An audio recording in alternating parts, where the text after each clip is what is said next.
C'était pas les voyages, c'était la nourriture. Park lui décrivit des plats, des odeurs, des saveurs qu'il n'avait jamais imaginées. Parce que dans tout son camp, Shin avait mangé la même chose depuis toujours. De la bouillie de maïs, du chou, parfois un insecte ou un rat quand il avait de la chance. Chaque mot que Park prononçait, c'était une étincelle. Et dans la tête de Shin, le feu a commencé à prendre. Il s'est dit « Je vais finir ce que ma mère et mon frère ont commencé.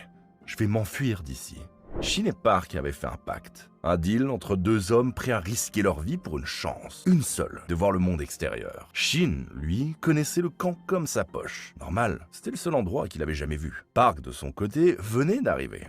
Sans Shin, impossible de s'en sortir. Mais dehors, c'était l'inverse. Shin ne connaissait rien, pas même la valeur d'un billet. Alors Park lui avait promis « Si on sort d'ici, je t'emmène jusqu'à la liberté. » Ils attendaient juste le bon moment. Et il est arrivé le 2 janvier 2005. Ce jour-là, les gardes avaient assigné les corvées au hasard. Shin et Park se sont retrouvés près de la clôture électrifiée, la fameuse barrière que personne n'avait jamais franchie vivant. Et là, ils remarquent quelque chose. Les gardes mettent plus de temps que d'habitude à faire leur ronde. C'était maintenant ou jamais. Alors ils foncent. Park s'approche de la clôture, essaye de grimper, et ce mur d'acier, c'était pas un simple obstacle, c'est une arme. La décharge le frappe de plein fouet. Instantanément, son corps se fige. Park meurt sur place. Et dans sa mort, il laisse à Shin une dernière chance.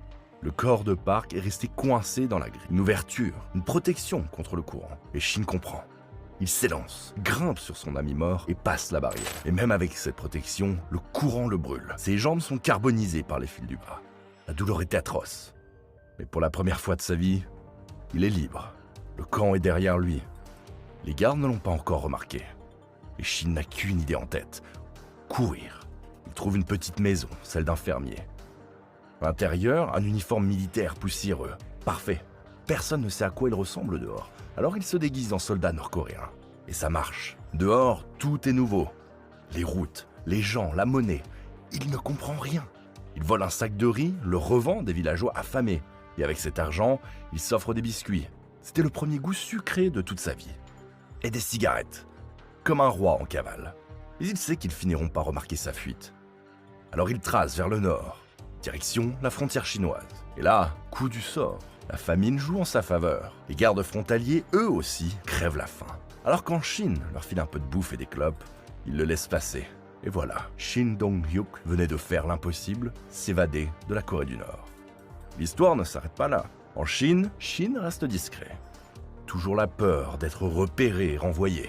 Il travaille comme ouvrier, change de ville, survit. Jusqu'au jour où un journaliste le repère dans un resto de Shanghai.